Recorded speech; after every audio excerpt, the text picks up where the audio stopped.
السلام عليكم ورحمة الله وبركاته. أخباركم إيه؟ ويا رب تكونوا بخير. حلقة جديدة من حلقاتنا هنتكلم فيها في الكورة. هنتكلم النهاردة في التشكيل المتوقع لنادي الهلال قدام فلومينز البرازيلي كأس العالم للأندية. الماتش هيبقى الساعة 10 بتوقيت مصر إن شاء الله وتوقيت السعودية. تشكيلة النهاردة مش هيكون فيها اختلاف غير في مركز الهجوم فقط. ليه؟ لأن زي ما انتم عارفين رزاق حمد الله اللعيب اللي كان بيلعب في الشباب الهلال اشتراه عشان متروفيتش راجل مصاب او راجل مصاب فمستبعد من البطوله، فبالتالي كانوا عايزين مهاجم يلعب معاهم البطوله. فرزاق حمد الله الشباب يعني مشكورا بعت اشترى الهلال، اشتراه من الشباب، والشباب ما كانش عنده مشكله في عمليه التسديد الفلوس والكلام ده كله، اللي هو روح العب البطوله وبعد كده ابقى تعالى لي براحتك او ادفع لي الفلوس براحتك. انا هقول لك تشكيله الماتش بناء على يعني توقعي انا، انت فاهمني.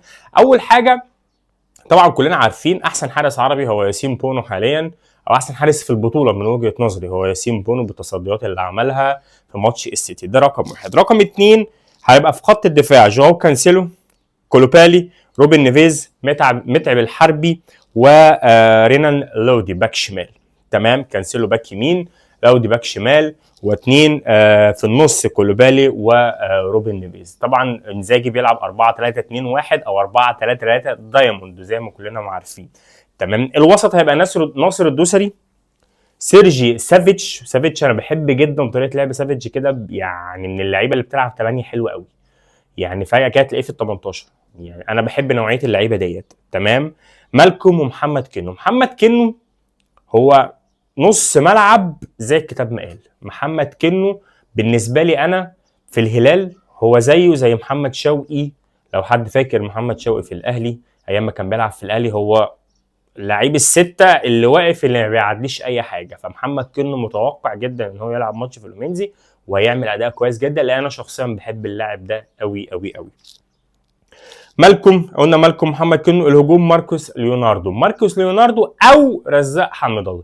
تقول لي انا من وجهه نظري مين اللي يلعب الماتش، هقول لك ماركوس ليوناردو. ليه؟ لان الراجل متعود على البطوله، الراجل لسه مش هيخش اجواء البطوله. يعني رزاق حمد الله هو الراجل لسه هيخش البطوله، هيخش اجواء البطوله، لكن ليوناردو هو راجل لعب معاهم وجاب جونين او جون ماتش السيتي، فعمل ماتش كويس وعمل اداء كويس، فبالتالي هو يعني لحق ان هو يشارك، الا لو في ايقافات، لان انا مش بتابع جزئيه الايقافات والكلام ده كله. دي تشكيله الهلال المتوقعه في بطوله في ماتش ضد فلومينز الساعه 10 بالليل. طبعا كل التوفيق لنادي الهلال، اتمنى طبعا يعني من كل قلبي ان الهلال يكسب الماتش. تمام. ليه؟ لان يعني يبقى الفريق العربي الوحيد اللي وصل على الاقل قبل نهائي، يعني يبقى في النص النهائي. وزي ما قلنا وتوقعنا حلقه توقعات دور ال 16 وحلقه توقعات دور الثمانيه، انزل تحت هتلاقيها موجوده. وما تنساش طبعا تعمل شير ولايك، واهم حاجه تعمل سبسكرايب عشان نقدر ان احنا نكمل في فيديوهاتنا، وفيديوهاتنا تروح لاكبر عدد ممكن او اكبر عدد مشاهده ممكن نقدر ان احنا نوصل له ان شاء الله. انا اتوقع ايه؟ ماتش الهلال فلومينسي ماتش هيبقى صعب قوي، ماتش مش سهل خالص. انا توقعي او امنيتي، بلاش توقعي، اتمنى طبعا الهلال يكسب زي ما قلت لك. انزاجي يعني هو مش بيراهن، هو الماتش ده بالنسبه له مفترق طرق. يعني لو كسب الراجل هيخش دور نص نهائي، يلعب قبل نهائي، ولو خسر هيكون وضع البطوله. لكن لما تلعب نص نهائي مع انديه كبيره زي مثلا ممكن نقول باريس، ممكن نقول الريال، انت ممكن نقول بايرن دورتموند، ممكن بقى نقول الانديه الثقيله بالميراس، ممكن نقول انت بتلعب بقى خلاص، انت اتصنفت من ضمن الفرق الكبيره. دي حاجه. الحاجه الثانيه اعتزال شيكابالا، اعتزال محمود عبد الرازق حسن فضل الله وشهرته شيكابالا. شيكابالا امس تم اعلان او هو خلاص علق الحذاء. انا متضايق، مفيش زملكاوي على الكره الارضيه مش متضايق، مفيش حد محب للكره مش متضايق، كل الناس متضايقه ان شيكابالا اعتزل. شيكابالا ساب لنا بصمه كبيره جدا، 22 سنه لعب كوره، 22 سنه بيمتعنا. احنا كناس بنروح مدرج، شيكابالا واحنا كنا ايد واحده، هو ابن مدرج، ابن تالتة يمين.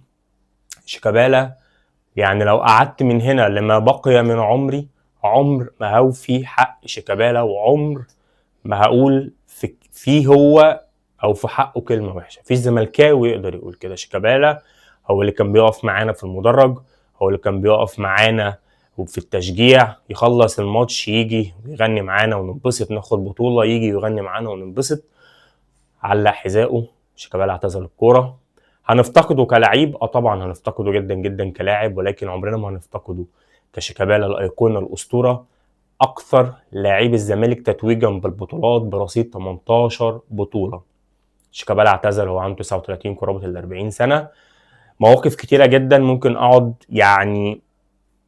عمري كله اتكلم فيها عن شيكابالا والمواقف بتاعته معانا احنا كجمهور زمالك، بس عمري ما هوفي له حقه.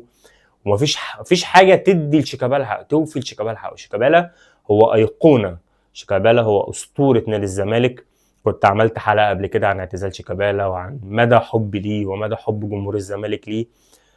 كل اللي احنا عاوزينه ان يعني يفضل شيكابالا موجود معانا. هو خلاص اعتزل كلاعب، بس كمشجع للزمالك هيبقى موجود، وممكن يجي يحضر معانا ماتشات عادي جدا ويقعد وسطنا عادي جدا، مفيش اي مشاكل. شيكابالا هو ايقونه. اجوان كتير قوي قوي قوي قوي لشيكابالا حلوه، اجوان كتير قوي، مواقف انسانيه كتيره جدا لشيكابالا. سيبك من الناس اللي بتقول لك هو ليه اسطوره، او سيبك من الناس دي مريضه نفسيه.